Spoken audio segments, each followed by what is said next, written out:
말씀은 마태복음 11장 1절부터 6절입니다. 예수께서 12제자에게 명하기를 마치시고 이에 그들의 여러 동네에서 가르치시며 전도하시려고 거기를 떠나가시니라. 요한이 옥에서 그리스도께서 하신 일을 듣고 제자들을 보내어 예수께 여짜오되 오실 그이가 당신이니까 우리가 다른 일을 기다리오리까. 예수께서 대답하여 이르시되 너희가 가서 듣고 보는 것을 요한에게 알리되 맹인이 보며 못 걷는 사람이 걸으며 나병 환자가 깨끗함을 받으며 못 듣는 자가 들으며 죽은 자가 살아나며 가난한 자에게 복음이 전파된다 하라. 누구든지 나로 말미암아 실족하지 아니하는 자는 복이 있도다 하시니라. 아멘. 오늘 마태복음 강해 원래 순서보다 훨씬 이렇게 뒤에 이렇게 지나쳐서 원래 제가 5장 하고 있는데 지금 11장으로 했는데요. 나중에 마태복음 강해 시간에 이 시간에는 그 시간을 스킵하도록 하겠습니다. 원래 금요일까지 토요일 오전까지 어제 오전까지는 원래 강의를 준비했다가 어제 저녁부터 갑자기 본문을 바꿨습니다. 우리 김 목사님 가시기 전에 이 말씀을 같이 한번 나눴으면 좋겠다, 교회 공동체 나눴으면 좋겠다라는 생각으로 말씀의 본문을 바꿨습니다. 오늘 제목은 실족이고요, 부제로는 오실 그이가 당신 이오니까입니다. 실족이라는 말을 다 아시죠? 민호 형제 실족이라는 말 알아요? 네. 잘 모르시죠. 예. 발을 헛디디어서 넘어질 때 발을 헛디딘 것을 실족이라고 합니다. 지난 금요일날 우리 교회는 시스터스 모임과 브라더스 모임을 가졌습니다. 그래서 우리 강호참 지사님 내외가 잘 섬겨 주셔서 덕분에 참 즐겁고 좋은 시간을 가졌습니다. 오랜만에 그런 시간을 가졌던 것 같은데요. 브라더스는 그 본인 형제를 빼고 이렇게 4명이 강 집사님과 김 목사님은 저와 민호 형제 4명이 모였는데 그 시간에 이제 웃은 에피소드가 한 게 있습니다. 제가 소개를 해드릴게요. 강 집사님께서 우리 그 회 정식을 주문을 하셨어요. 회 정식을 주문하신데 발음이 비어 비슷한 걸로 발음을 하셨죠. 그러니까 우리 믿음 좋은 민호 형제가 저는 술 안 먹습니다. 그래서 한번 우리가 폭소를 했었죠. 그래서 강호찬 집사님이 우리도 술 안 먹어요. 그렇게 분위기가 처음부터 분위기가 아주 좋았습니다. 사실 저는 지금은 술을 안 먹지만 한때 술을 아주 많이 먹었었고요. 네, 그래서 막 이 12장이 구멍이 생길 정도로 술을 많이 먹었습니다. 여기 계신 분들은 경험을 못하셨겠지만 술을 먹고 나면 길이 움직입니다. 술을 좀 많이 먹고 나면 아스팔트 바닥이 위로 서요. 그러면 어떻게 걷게 되냐면 발을 그냥 이렇게 걷는 게 아니라 발 한쪽을 들고 이렇게 또 발 한쪽을 들고 이렇게 걷습니다. 왜 그렇죠? 길이 이렇게 쓰니까 발을 들고 걷게 되죠. 길은 그대로 있어요. 근데 그렇게 서 보이니까 발을 그렇게 걷습니다. 그러다 보면 실족하기가 10중 8구는 자빠집니다. 실족하는 사람들의 부류가 그런 술 취하는 사람들의 부류가 있고요. 또 한 부류는 다리에 힘이 없으시면 실족하게 됩니다. 연세 드신 어르신들이 그렇게 실족하기가 쉽고요. 아니면 어떻게 다리를 다쳤거나 아니면 운동을 많이 해가지고 다리가 풀렸을 때 실족하기 쉽습니다. 또 자매님들은 높은 하이힐을 신으면 힘을 못 주잖아요. 그러니까 실족하기가 쉽습니다. 넘어지기가 쉽습니다. 오늘은 이 실족에 관한 이야기로 오늘 본문을 함께 나누기를 원합니다. 오늘 본문을 딱 보시면 처음 등장하는 인물이 누구죠? 예수. 침례 요한이 나옵니다. 침례 요한이 딱 등장을 하는데요. 이 침례 요한은 어떤 사람이었습니까? 예수님이 뭐라고 평가하시냐면 사람의 자식으로 여인이 낳은 사람으로는 가장 뛰어난 사람이 침례 요한이다 이렇게 이야기를 하셨잖아요. 침례 요한은 창세기부터 말라기까지 성경 66권 중에 구약의 39권을 자기 한 손가락에 담아서 예수 그리스도를 가리킵니다. 그 가리키는 장면을 한번 보실까요? 요한복음 1장 29절입니다. 제가 한번 읽어보겠습니다. 이튿날 요한이 예수께서 자기에게 나아오심을 보고 이르되 보라 세상 죄를 지고 가는 하나님의 어린 양이로다. 이 한마디 요한의 침례 요한의 이야기가 말이 구약 전체의 39권을 대표하는 거죠. 구약에서 나와 있는 모든 이야기는 누구에 관한 것이다? 예수 그리스도 하나님의 어린 양에 관한 것이다라고 딱 지목을 하는. 그러니까 아주 구약으로 보면 영광스러운 선지자가 침례 요한이었습니다. 그 침례 요한이 그렇게 그 예수님을 가르쳤는데 이 예수님은 육신적으로는 누구예요? 자기하고 사촌 아니면 육촌 뭐 이렇게 관계에 있는 동생뻘이죠. 그리고 그 예수님의 직업이 뭐라는 걸 잘 알고 있죠? 목수라는 걸 잘 알고 있습니다. 너무나 잘 알고 있는 그분을 세상의 눈으로는 별 볼 일 없이 보이는 그분을 하나님의 아들이라고 지목한 사람이 침례 요한이에요. 그 침례 요한은 그렇게 지목하고 난 다음에 또 어떤 담대한 일을 했냐면요. 마태복음 3장 7절부터 10절 한번 볼까요?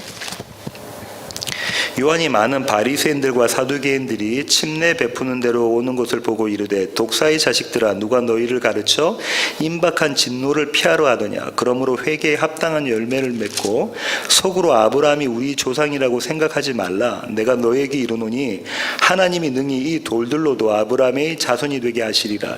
이미 도끼가 나무 뿌리에 놓여 있으니 좋은 열매를 맺지 아니하는 나무마다 찍혀 불에 던져지리라. 침례 요한이 바리새인과 사두개인들은 제사장 그룹이고요. 바리새인들은 율법을 지키는 그룹이라고 그랬잖아요.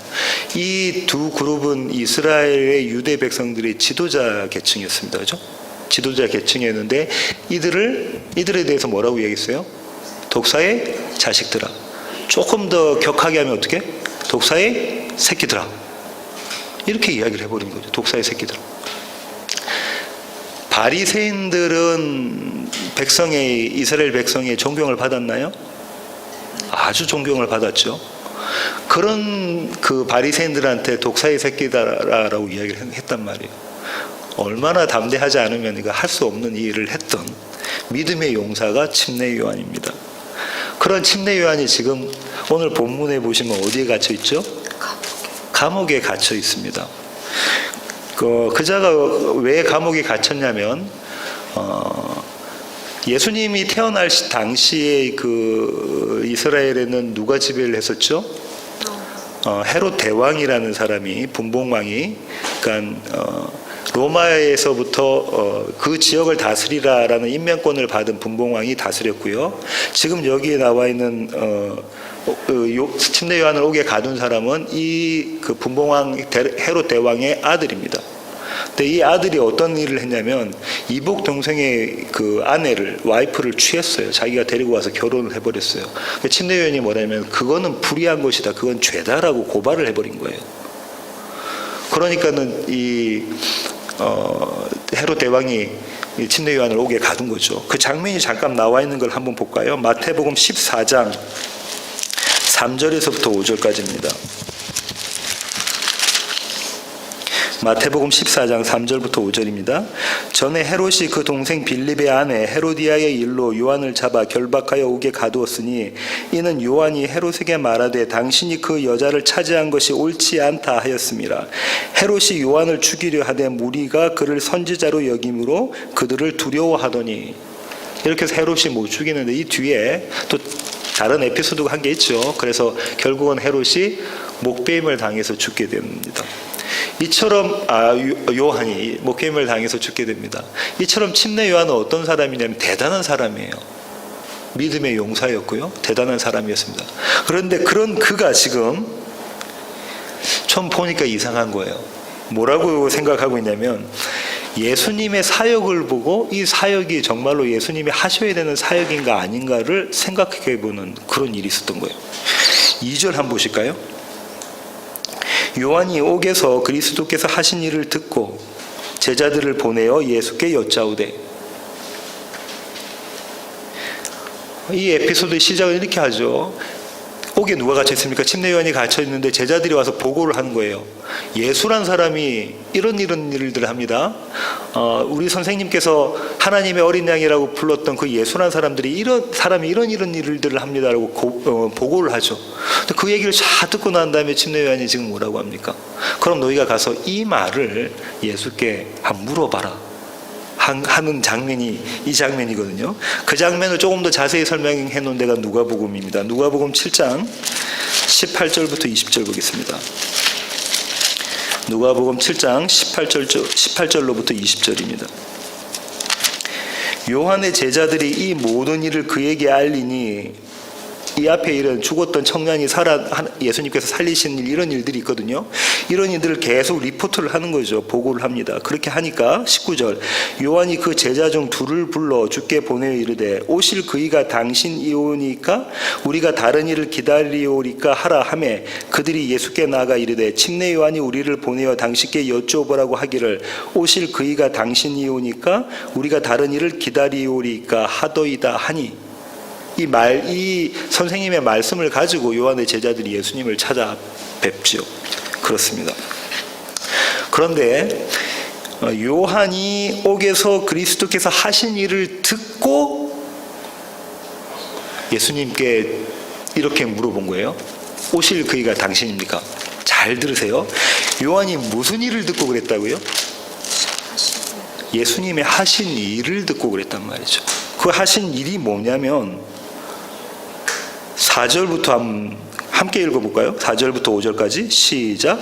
예수께서 대답하여 이르시되 너희가 가서 듣고 보는 것을 요한에게 알리되 맹인이 보며 못 걷는 사람이 걸으며 나병 환자가 깨끗함을 받으며 못 듣는 자가 들으며 죽은 자가 살아나며 가난한 자에게 복음이 전파된다 하라.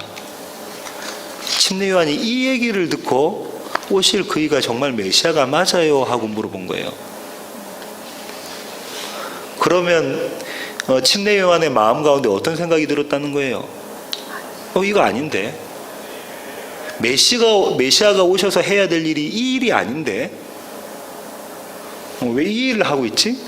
이제 메시아가 오셨으니까 타작마당이 펼쳐져서 알곡과 쭉정이를 이렇게 분리를 하고 구별하고 알곡은 곳간에 걷어들이고 쭉정이는 불에 태워버리는 심판이 일어나야 되는데 이게 뭐지? 악인의 대표라는 헤롯은 지금 승승장구하고 궁궐에 있고 의인의 대표라고 하는 나는 지금 감옥에서 죽기를 기다리고 있는데 이게 뭐지? 여러 생각이 지금 그 침례 요한에게는 들었던 거죠. 내가 그토록 선포했던 회개하라 하나님 나라가 가까이 왔다라는 그 하나님 나라가 왔으면 이제 이 로마 제국은 멸망하고 이스라엘이 다윗의 영광을 회복해야 되잖아. 그런데 지금 그 그리스도라는 사람, 예수라는 사람이 지금 뭐 하고 있는 거지? 이런 마음이 드는 거죠. 나는 목이 터져라. 그 요단강에서 회개하라 천국이 가까워왔다. 회개하라 천국이 가까워왔다라고 선포했는데 이 양반 지금 뭐 하고 있는 거야? 라는 마음이 들었던 거죠. 혹시 내가 하나님의 어린 양을 착각한 것 아닌가? 내가 정말로 잘못 생각해서 그분을 하나님의 어린 양 메시아라고 그렇게 선포해버린 것 아닌가? 이런 마음이 들었겠죠. 그래서 그는 이렇게 제자를 통해서 물어봅니다. 오실 그분이 당신이 맞습니까? 아니면 우리가 다른 사람을 기다릴까요? 뉘앙스가 뭐가 담겨 있어요? 당신이 아닌 것 같아요 라는 말이 들어있는 거잖아요. 오실 그이가 당신이 맞아요? 아니면 우리가 또 다른 메시아를 기다릴까요? 누구처럼? 모든 유대 사람들이 기다렸던 또 다른 메시아처럼 침례 요한이 지금 그 얘기를 하고 있는 거예요. 그가 어떤 자였죠? 그의 손가락에 담아서 저분이 하나님의 어린 양입니다. 그래서 구약의 39권을 담아서 예수 그리스도를 가리킨 그 자가 다른 사람을 우리가 메시아로 기다릴까요? 이렇게 지금 이야기하고 있는 겁니다. 기가 막힌 노릇이다, 그죠? 예, 그렇습니다. 이런 질문을 받으신 예수님께서 뭐라고 답변하시냐면 이렇게 답변하십니다. 4절 보세요. 예수께서 대답하여 이르시되 너희가 가서 듣고 보는 것을 요한에게 알리되. 이게 참 희한하다, 그죠? 너희가 가서 너희가 보고 들은 것을 요한에게 알려라 이렇게 이야기합니다. 마침 그때 누가복음 7장으로 가시면 마침 그때에 예수님께서 예수님 앞에 병든 자들이 막 몰려오고 병든 자를 고치는 장면들이 나온단 말이에요. 그럼 요한의 제자들이 그 모습을 봤을 거 아니에요. 그거 그대로 가서 알려줘라 그러는 거. 그러면서 5절에 이렇게 이야기합니다. 맹인이 보며 못 걷는 사람이 걸으며 나병 환자가 깨끗함을 받으며 못 듣는 자가 들으며 죽은 자가 살아나며 가난한 자에겐 복음이 전파된다 하라. 여기에서 큰 아이러니가 있어요. 침례 요한이 예수님께 가서 당신이 메시아 맞아요? 라고 물어본 이유가 뭡니까? 예수님이 무슨 일을 하셔서 그래요? 이 일을 하셔서 그래요. 5절에 읽었던 맹인이 눈 뜨고 못 걷는 사람이 걷고 나병 환자가 낫고 못 듣는 자가 듣게 되고 죽은 자가 살아나는 그거 그대로 하니까 이 사람이 메시아 맞나? 했는데 예수님은 다시 뭐라는 거예요? 그것을 그대로 가서 이야기하라. 이게 메시아의 모습이다라고 이야기를 하는 거죠. 이게 아이러니입니다. 지금 마태가 이 아이러니를 담고 있는 거예요. 예수님의 사역을 가지고 두 가지 측면을 지금 이야기하고 있는 거예요. 똑같은 장면이에요. 마치 제가 술을 많이 먹고 길은 똑같이 있는데 이렇게 발을 헛디는 것처럼 그 장면이란 말이에요. 침례 요한은 이렇게 예수님께 물어보는 거죠. 만약 예수님이 메시아가 맞다면 지금 그렇게 한가한 일을 하고 있을 때가 아니라 이 로마를 멸망시키고 위대한 이스라엘을 재건시키셔야죠 라고 이야기하고 있는 거고, 예수님의 답변은 네가 생각하는 그거 하나님이 아니고 네가 정말로 잘못 읽고 있구나 성경을. 하나님의 일은 지금 내가 하고 있는 이거 네가 걸려 넘어지는 그것이 하나님의 일이야 라고 침례 요한에게 설명해 주고 계신단 말이에요. 그러면서 예수님이 6절에 이렇게 말씀하시죠. 누구든지 나로 말미암아 실족하지 아니하는 자는 복이 있도다 하시니라. 이 얘기는 침례 요한이 뭐 했다는 거예요? 실족했다는 거죠. 발을 헛디뎠다는 말이에요. 발을 헛디뎠어요. 예수님께서 6절처럼 말씀하신 것의 진위는 이런 겁니다. 요한아, 네가 실족했구나. 네가 네 기대대로 하나님의 나라를 이해했구나. 그건 오해다. 네가 발을 헛디딘 거야. 이렇게 말씀하고 계시는 것이죠. 이렇게 실족한 사람들이 또 나오는데요. 이 똑같은 본문을 가지고 실족한 사람들이 또 나옵니다. 누가복음 4장 16절부터 30절로 한번 가보겠습니다. 누가복음 4장입니다.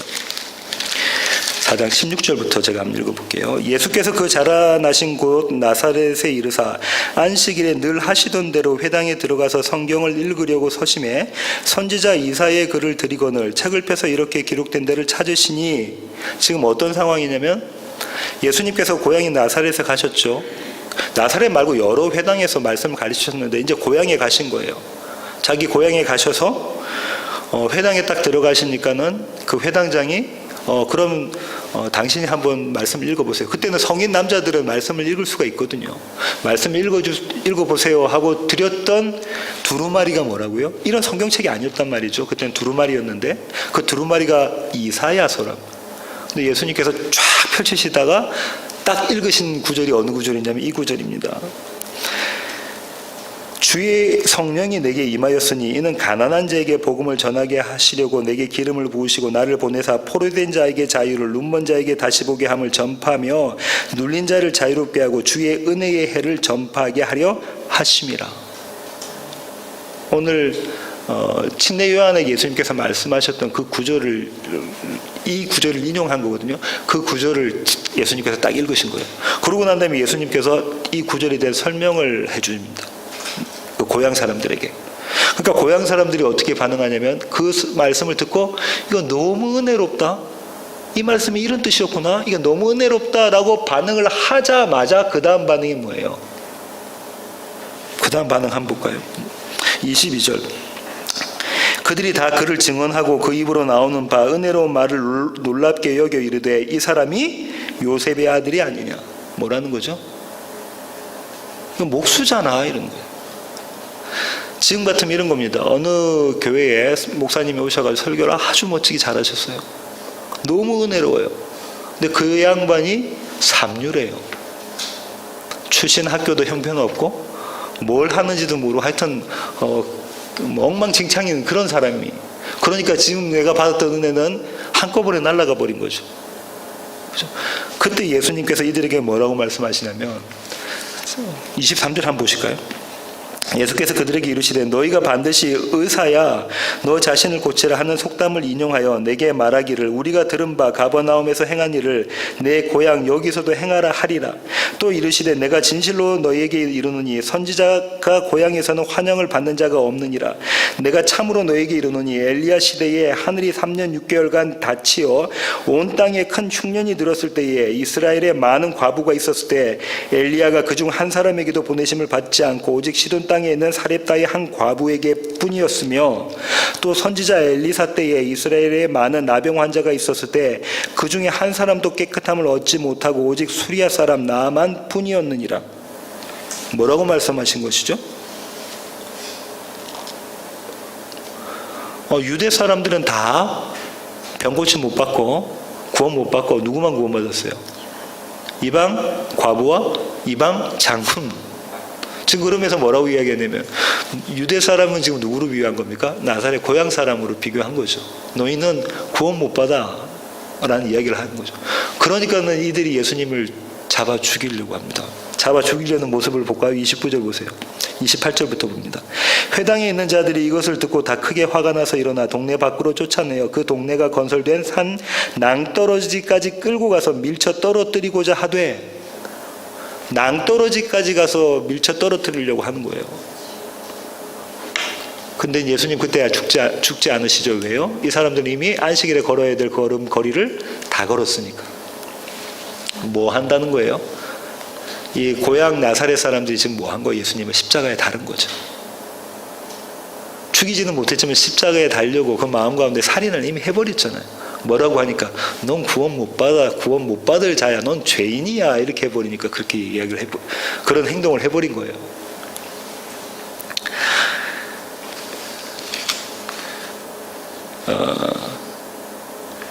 이런 실족하게 되는 원인이 뭐냐면 다른 누구도 아닌 예수 그리스도입니다. 그거를 지금 베드로는 어떻게 이야기하고 있는가 한번 가볼까요? 베드로 전서 2장 6절부터 8절입니다. 베드로 전서 2장 6절부터 8절.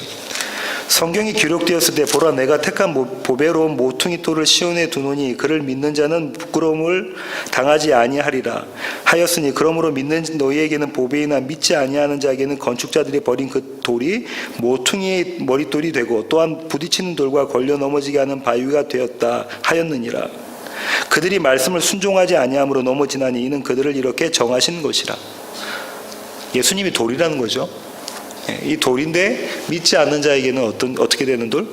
걸려서 넘어지는 실족하는 돌이 된다는, 실족의 원인이 누구라는 거예요? 예수 그리스도다.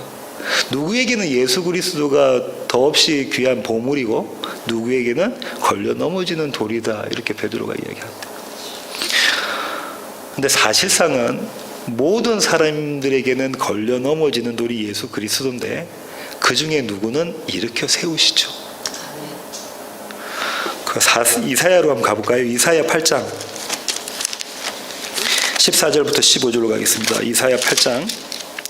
그가 성소가 되시리라. 그러나 이스라엘의 두 집에는 걸림돌과 걸려 넘어지는 반석이 되실 것이며 예루살렘 주민에게는 함정과 올무가 되시리니 많은 사람들이 그로 말미암아 걸려 넘어질 것이며 부러질 것이며 덫에 걸려 잡힐 것이니라. 이렇게 걸려 넘어지는 것. 이 걸려 넘어진다라는 단어가 실족이라는 단어거든요. 히브리어로. 모두 다 실족하는데 어떤 사람들은 하나님께서 택하시지 않은 사람들은 어떻게 한다고요? 그대로 내버려 두시고 하나님께서 창세전에 택하신 자들은 어떻게 한다고요? 넘어진 자를 일으켜 세우시는 거. 그렇게 하시는 이유가 뭘까요? 모든 사람이 걸려 넘어지게 하시는 이유가 뭐냐면 구원은 너에게 있는 게 아니라 나에게 있다는 걸 알게 하시는 거죠. 자기 혼자서 벌떡벌떡 일어나면 예수님이 구원자로 다가오지 않습니다. 도저히 나는 못 일어나는 자입니다를 깨닫는 자만 그 자를 예수님께서 올려주시는 거예요. 다시 말하면 성령님께서 그 마음을 주셔서 그렇게 올려주시는 것이죠. 오늘 본문에서 실족이라는 단어가 헬라어라는 스칸달리조라는 단어입니다. 그리그로는 스칸달리조라는 단어인데 이 단어가 어떻게 쓰였는가 볼까요? 마태복음 26장으로 가겠습니다. 26장 31절부터 볼까요? 그때 예수께서 제자들에게 이르시되 오늘 밤에 너희가 다 나를 버리리라. 기록된 바 내가 목자를 치리니 양의 떼가 흩어지리라 하였느니라. 그러나 내가 살아난 후에 너희보다 먼저 갈릴리로 가리라. 베드로가 대답하여 이르되 모두 주를 버릴지라도 나는 결코 버리지 않겠나이다. 예수께서 이르시되 내가 진실로 내게 이르노니 오늘 밤 닭 울기 전에 네가 3번 나를 부인하리라. 베드로가 이르되 내가 주와 함께 죽을지언정 주를 부인하지 않겠나이다 하고 모든 제자도 그와 같이 말하니라. 베드로가 호언장담을 합니다. 예수님께서 뭐라 하시죠? 내가 이제 십자가에 달려서 죽을 거야. 그러니까 베드로가 뭐라죠? 아니요, 그런 일은 주님께 일어나지 않습니다. 내가 죽을지라도 예수님을 지켜내겠습니다 라고 베드로가 호언장담을 하고, 베드로만 하나요? 아니요, 나머지 10제자가, 가룟 유다 빼고 나머지 10제자가 다 그 얘기를 하죠. 내가 주님을 지켜내겠습니다 라고 호언장담을 하는데, 여기서 아까 말씀드렸던 스칸달리조라는 단어가 어떤 거냐면 주를 버릴지라도 할 때 그 단어예요. 버릴지라도. 그러면 그 단어를 지금 우리가 이렇게 의역을 해놨는데요. 한글 개역 개정에는 헬라어 원어대로 보면 읽으면 이렇습니다.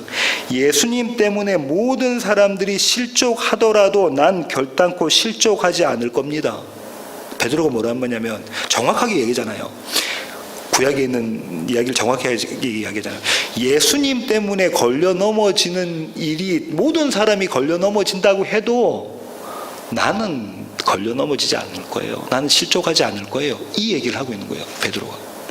그때 예수님께서 뭐라 하죠? 너 실족한다. 나 닭 울기 전에 네가 걸려 넘어질 것이다. 이렇게 이야기를 하죠. 걸려 넘어졌나요, 베드로가? 걸려 넘어졌습니다. 누구 때문에요? 예수님 때문에. 좀 더 정확히 말하자면 예수 그리스도의 십자가 사건 때문에 걸려 넘어지게 되죠. 그렇습니다. 예수 그리스도의 십자가는 유대인에게는 어떤 겁니까?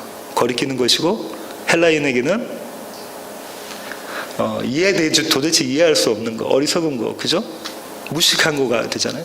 그게 걸려 넘어지는 것이다라는 거 이야기를 하고 계시는 거죠. 그런데 여기서 예수님이 하나님께서 창세전에 택하신 자들은 그대로 내버려 두지 않으시고 그를 다시 일으켜 세우십니다. 그 장면이 나오는데요. 마태복음 26장 75절 한번 볼까요? 75절. 이에 베드로가 예수의 말씀에 닭 울기 전에 네가 3번 나를 부인하리라 하심이 생각나서 밖에 나가서 심히 통곡하니라. 베드로에게 무엇이 들어왔습니까? 예수님의 말씀이 들어와서 제가 걸려 넘어진 죄인이 맞습니다. 실족하자 맞습니다. 라는 고백을 하죠. 그 자에게 예수님께서 갈릴리 바닷가로 찾아가셔서 요한의 아들 시몬아, 네가 나 사랑하니? 베드로가 뭐라고 말하죠? 제가 주님 사랑하는 걸 주님 아시지 않습니까? 무슨 고백입니까? 저 주님 사랑할 수 있는 능력이 없잖아요. 주님 그거 아시잖아요. 그러면 그때 예수님께서 네가 내 양을 쳐라, 내 양을 먹이라고 말씀하시면서 다시 일으켜 세우시는 장면이 나오잖아요. 오늘 똑같이 침례 요한에게 예수님께서 말씀으로 일으켜 세우십니다. 오늘 본문으로 다시 가셔서요. 마태복음 11장입니다. 가셔서요. 5절을 한번 같이 한번 볼까요? 마태복음 11장 5절입니다. 5절 함께 읽어볼까요? 맹인이 보며 못 걷는 사람이 걸으며 나병 환자가 깨끗함을 받으며 못 듣는 자가 들으며 죽은 자가 살아나며 가난한 자에게 복음이 전파된다 하라. 맹인이 보고요. 못 걷는 사람이 걷게 되고, 나병 환자가 깨끗함을 받고, 못 듣는 자가 들으며 죽은 자가 살아나는 거, 이게 예수님의 치유 사역이죠. 이것의 결론이 한 구절이 뭐냐면 가난한 자에게 복음이 전파된답니다.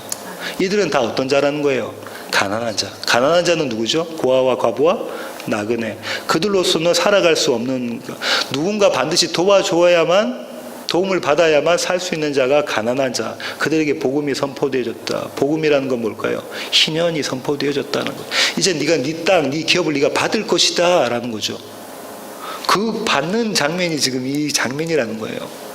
희년이 선포되어서 메시가 와서 네가 하나님께서 약속했던, 너희 집안에 약속했던 그 땅 네가 받을 것이다 라는 거잖아요. 그 장면이 이 장면이라는 것이죠. 팔복의 시작은 뭘로 시작했습니까? 심령이 가난한 자는 복이 있나니 천국이 저희 것이다. 지금 그 얘기를 계속해서 이어가고 있는 거죠. 이 구절은 이사야서를 아까 인용해 왔다고 했는데 한 번만 찾아보겠습니다. 이사야서 29장 18절부터 19절입니다. 그날에 못 듣는 사람이 책의 말을 들을 것이며 어둡고 캄캄한 데서 맹인의 눈이 볼 것이며 겸손한 자에게 여호와로 말미암아 기쁨이 더하겠고 사람 중 가난한 자가 이스라엘의 거룩하신 이로 말미암아 즐거워하리니. 이 구절을 인용해 왔고요. 한 군데 더 인용해 왔는데요. 이사야 35장 몇 장 넘기셔서 5절 6절 볼게요.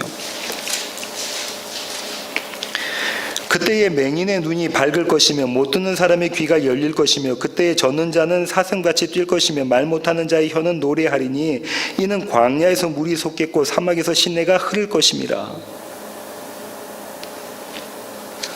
그러면서 쭉 이 35장 전체가 그렇게 하면서 맨 마지막에 메시아가 오셨을 때의 기쁨, 희락, 이걸 희년, 이 얘기를 지금 하고 있는 거거든요.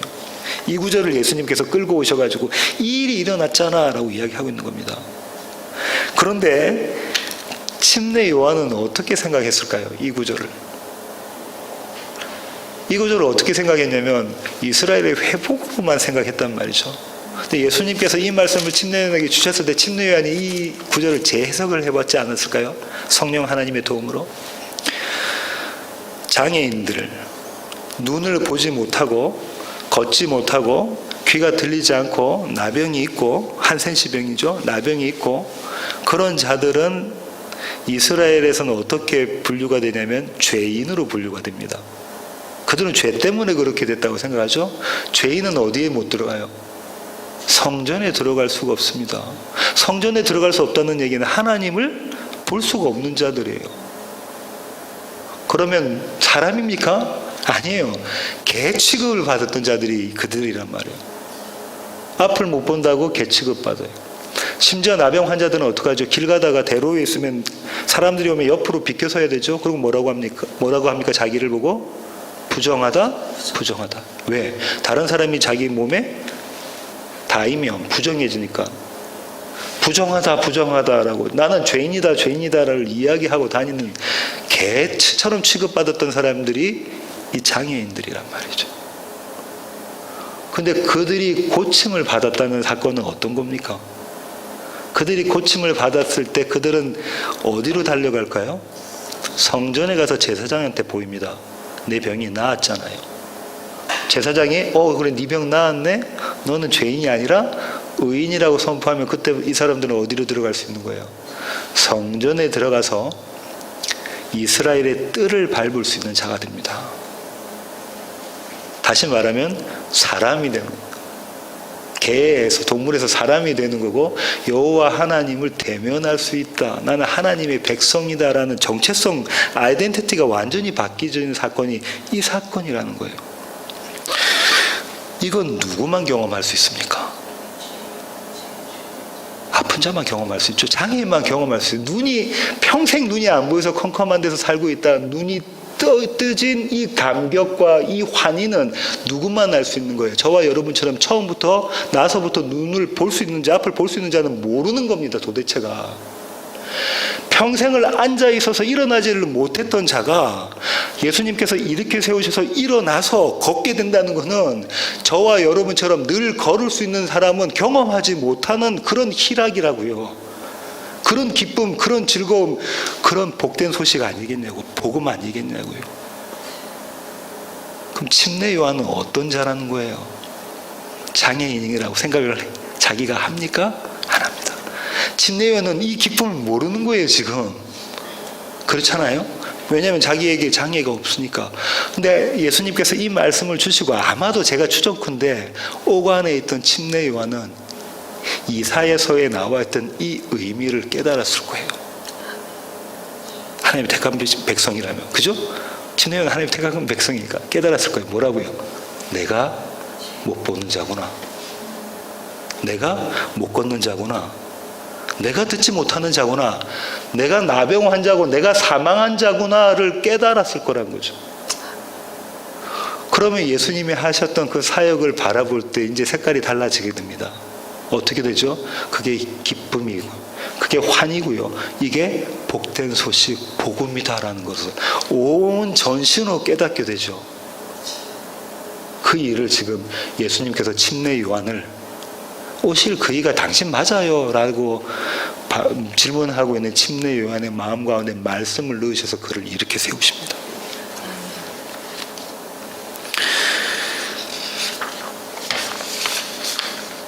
침례 요한은 아마도 이렇게 생각했겠죠. 복음은, 기쁜 소식, 복된 소식은, 은혜로운 소식은 나같이 못 걷는 자, 나같이 듣지 못하는 자, 나같이 일어설 수도 없는 자, 앞을 보지 못하는 자를 일으켜 세우시는 것이 복음이구나. 하나님의 나라는 이런 것이구나 라는 고백을 옥중에서 했겠죠. 나 같은 죄인을 성전 삼으셔서 그 귀하고 귀하신 분이 내 위에, 하늘에서부터 나 위에 내려오셔서 텐트 치시는, 스케노, 헬라어로 장막 치시는, 그래서 우리가 하나 되는 교회를 이루어 가시는, 그죠? 나처럼 성전에 도지체가 들어갈 수 없는 자를 하나님께서 내려오셔서 나와 함께함으로 성전 삼으시는 것, 이게 하나님의 나라구나. 회개하라, 천국이 가까웠다, 하나님의 나라가 가까이 왔다, 내가 선포했던 하나님의 나라가 이분과 함께하는 것이 하나님의 나라구나 라고 침례 요한이 깨달았겠죠. 나병 환자의 얘기를 한 군데를 더 찾아보고 말씀을 맺으려고 하는데요. 누가복음 17장으로 가보겠습니다.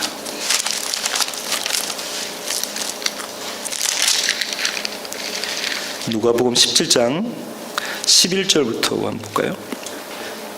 예수께서 예루살렘으로 가실 때에 사마리아와 갈릴리 사이로 지나가시다가 한 마을에 들어가시니 나병 환자 10명이 예수를 만나 멀리 서서 소리를 높여 이르되 예수 선생님이여 우리를 불쌍히 여기소서 하거늘 보시고 이르시되 가서 제사장들에게 너희 몸을 보이라 하셨더니 그들이 가다가 깨끗함을 받은지라. 그 중에 한 사람이 자기가 나은 것을 보고 큰 소리로 하나님께 영광을 돌리며 돌아와 예수의 발 아래 엎드려 감사하니.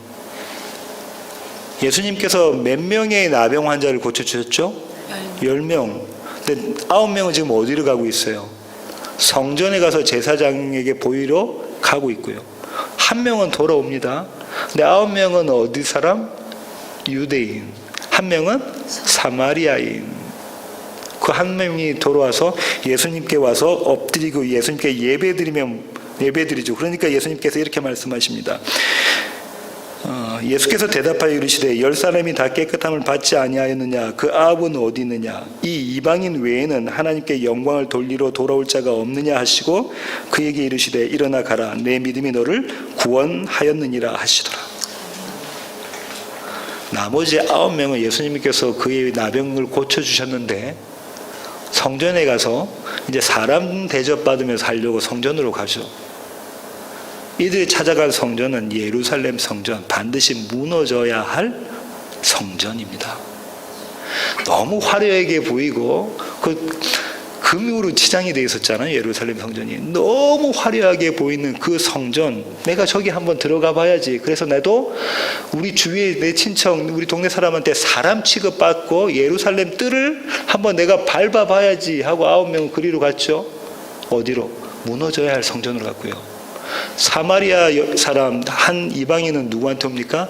참 성전이신 예수 그리스도께 와서 그분을 예배하죠. 아멘. 문자적으로 복음을 본 자와 행간을 읽은 이면을 읽은 자의 차이입니다. 지금 요즘에 그 기독교도 그렇잖아요. 문자적으로 보고 예수 그리스도가 참 성전임을, 그분이 참 성전임을 깨닫지 못한 자가 얼마나 많은지를 모르겠어요. 다음 주일날 우리 김영수 목사님이 여기 오신 지 이제 6년을 사역을 접고, 원래는 6년 지나면 안식년인데 시애틀로 가십니다. 거기서 교회를 개척하러 가시게 되는데요. 가시는 목적은 가난한 자에게 복음을 전파하시러 가십니다. 맹인의 눈을 띄고요, 걷지 못한 사람을 걷게 하고요, 나병 환자가 치료받고요, 듣지 못한 자가 다시 듣고 죽은 자가 일어나는 그 복음을 전하러 가십니다. 그렇게 실족해 넘어진 자, 자빠진 자, 그런 그 중에 하나님의 백성들, 그들을 그분의 말씀으로, 하나님의 말씀으로 일으켜 세우러 가십니다. 세상에 술에 취해서 비틀거리는 사람들, 이젠 다리 힘이 없어가지고 비틀비틀 거리는 사람들, 그 사람들을 일으켜 세우러 가십니다. 그들에게 예수 그리스도를 소개하러 가십니다. 저는 이 김영수 목사님과 그 가정을 축복하기를 원합니다. 복된 소식을 전하러 가시는 이 가정을 축복하기를 원하고요. 오늘 예수님께서 전하시는 이 말씀은 이사야 61장에 있는 말씀을 인용한 것이기도 한데요. 그 61장 전체를 저와 여러분이 함께 읽는 것으로 오늘 설교를 마치려고 합니다. 이사야 61장입니다.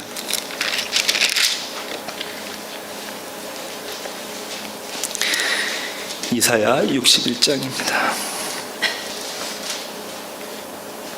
찾으셨으면 한 목소리로 같이 읽겠습니다. 주 여호와의 영이 내게 내리셨으니 이는 여호와께서 내게 기름을 부으사 가난한 자에게 아름다운 소식을 전하게 하려 하심이라.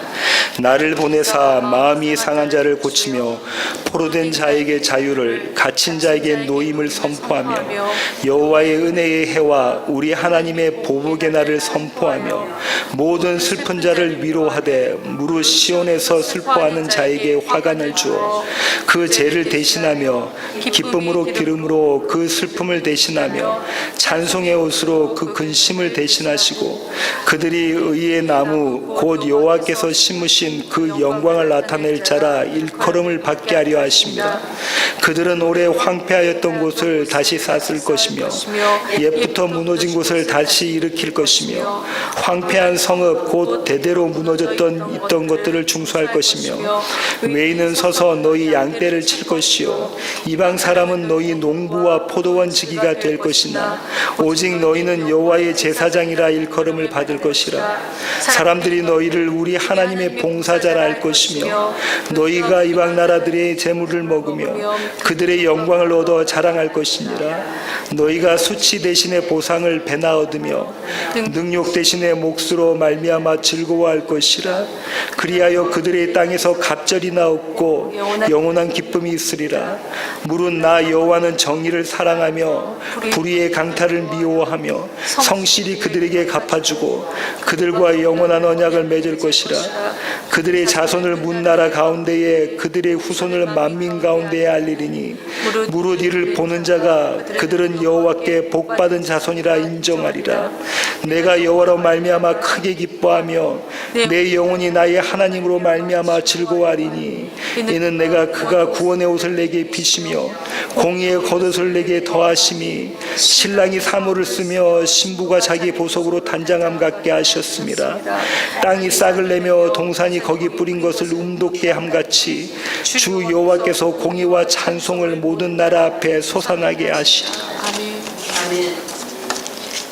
이 말씀 이루러 우리 김 목사님 그 가정에 가십니다. 오실 그이가 당신입니까? 라고 물어보는 자들에게 예수님이 오실 그분이 맞습니다 라는 것을 선포하러 가십니다. 가시는 그 길을 축복해 하시기를 간절히 바랍니다. 기도하시겠습니다. 하나님 아버지 그렇습니다. 하나님, 우리는 침례 요한처럼 날마다 실족합니다. 우리의 상황과 형편을 보고 또 우리가 기대했던 것이 이루어지지 않을 때마다 주님이 참 그리스도가 맞으신가요? 주님이 참 메시아가 맞으신가요? 그렇게 주님 앞에 질문해 봅니다. 하지만 하나님, 이런 저희들을 그대로 내버려 두지 않으시고 그때마다 말씀으로 주님 저희들을 깨닫게 하셔서 오직 예수 그리스도께 손 내밀게 하시니 주님, 그것이 은혜입니다. 이 은혜로 살아가는 우리 세워지는 교회 모든 지체들 될 수 있도록 주님 붙잡아 주시옵소서. 특별히 살아가는 김영수 목사님 다음 주일날 시애틀로 떠나십니다. 그곳에 세워질 교회가 어떤 모양으로 세워질지 모르지만 우리가 분명히 확실히 알고 있는 것은 오직 복음만 선포될 것이라는 사실입니다. 아버지 하나님, 주의 종이 오직 복음만 담대히 선포할 수 있도록 주님 도와주셔서 창세전에 예비한 그곳에 있는 하나님의 백성들이 그 교회로 모이게 하시고 그렇게 또 하나의 아름다운 교회가 아름답게 세워져 갈 수 있도록 주님의 일들을 김 목사님과 그 가정을 통해서 이루어 주시옵소서. 우리가 몸은 떨어져 있지만 서로 중보하며 그렇게 사랑하기를 원합니다. 하나님 함께하여 주시옵소서. 이제는 우리 주 예수 그리스도의 놀라우신 구원의 은혜와 하늘 아버지의 크고 극진하신 사랑과 우리 안에 내주하셔서 우리 실족한 우리를 일으켜 세우시는 성령님의 충만하심이 이제 주님 앞에 머리 숙인 세워지는 교회 모든 지체들과 또 시애틀로 가셔서 교회를 개척하시는 김영수 목사님과 그 가정과 또 우리 이 선생님 가정 위에 이제로부터 영원토록 함께 하시기를 예수 그리스도의 귀하신 이름으로 간절히 축원하옵나이다.